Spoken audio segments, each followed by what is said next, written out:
Mallesh Babu,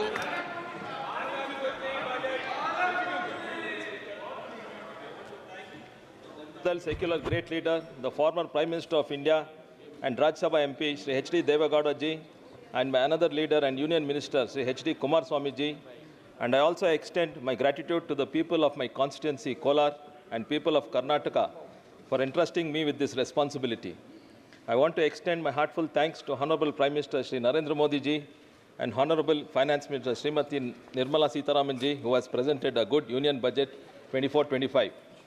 In the history of Indian democracy, our Honorable Prime Minister Sri Narendra Modi ji has been elected for the third consecutive term, and NDA government is presenting the budget for a record 11 years continuously, promising a true and wide vision on key fields that emphasizes the development of the nation and ample opportunities for all.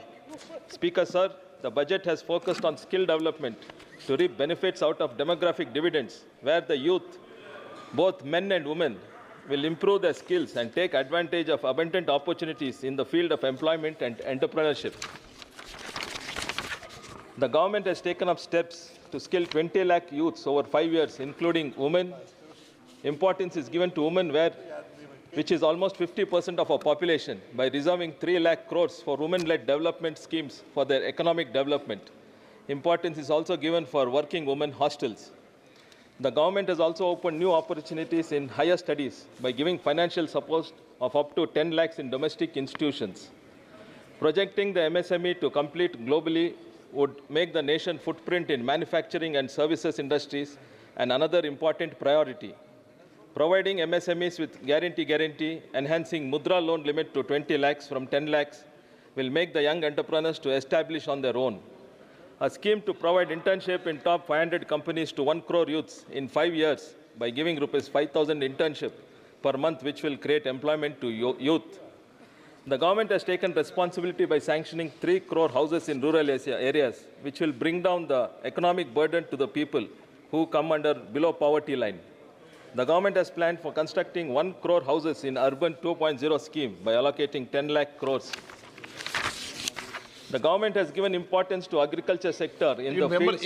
एक second please, 1 minute. मैं सदन से आग्रह करता हूं कि माननीय सदस्य बोलने तक का समय बढ़ा दें, और माननीय मंत्री जी से आग्रह करूंगा कि जो बोलने वाले वक्ता हैं उनको कहे वो सदन में बैठे, जिनको आगे बोलना है। बोलने वाले वक्ता नहीं बैठे हैं सदन में, उनको बोलो आगे से बैठे हैं यहाँ पर। जो कल बोलने वाले, आज बोलने वाले थे, वो भी सदन में बैठे यहाँ पे लिस्ट में जिनका नाम है। हाँ, सदन में बैठेंगे तो सुनेंगे तो बोलेंगे। The government has given importance to agriculture और कोई भी sector. मान्य सदस्य बोलकर सीधा चला जाएगा तो उसको बोलने का नंबर नहीं दिया जाएगा। सदन में आपकी सलाह मानता हूं, लेकिन ये आसन का अधिकार है कि ऐसे मान्य सदस्य बोलते हैं और सदन से चले जाते हैं।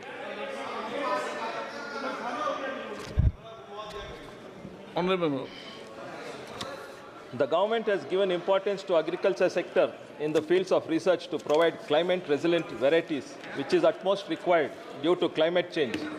It is also giving thrust to natural farming and digital public infrastructure for coverage of farmers and their land. The government has adopted PM Surya Ghar Muft Yojana, where solar units are installed on rooftops to obtain free electricity to 1 crore households. This will reduce the burden on power sector, and economically the householder will benefit.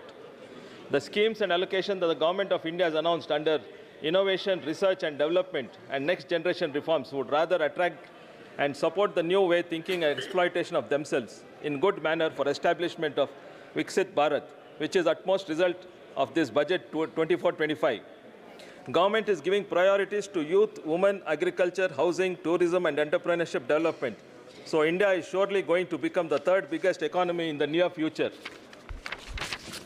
I also wish to emphasize the importance of key issues relevant to my parliamentary constituency, Kolar, like water and drinking and irrigation purpose to Kolar and Chikbalapur districts from Krishna River, food processing units for tomato and mango at Kolar, Srinivaspur and Mulbagal, a government medical college and a multi-speciality hospital, railway coach factory which was proposed in 2016, retirement benefits of Bharat Gold Mines Limited employees issue pending since 2001, regularization of BEML contract employees at KGF unit, upgradation of state highways to national highway from Hoskote to Madanpalli, B. Kotkota to Hosur, Kuppam to Bagepalli. Thank you, Honorable Speaker, for giving me an opportunity in this august house. Jai Hind. सभा की कार्रवाई कल शुक्रवार दिनांक 26 जुलाई 2024 को प्राप्त 11 बजे तक के लिए स्थगित की जाती है। ಹೆಚ್ಚಿನ ಸುದ್ದಿಗಳಿಗಾಗಿ ಮುಳುಬಾಗಿಲು ಟೈಮ್ಸ್ ಯೂಟ್ಯೂಬ್ ಚಾನೆಲ್ ಅನ್ನು ಸಬ್ಸ್ಕ್ರೈಬ್ ಮಾಡಿ, ಶೇರ್ ಮಾಡಿ, ಬೆಲ್ ಐಕಾನ್ ಒತ್ತಿ.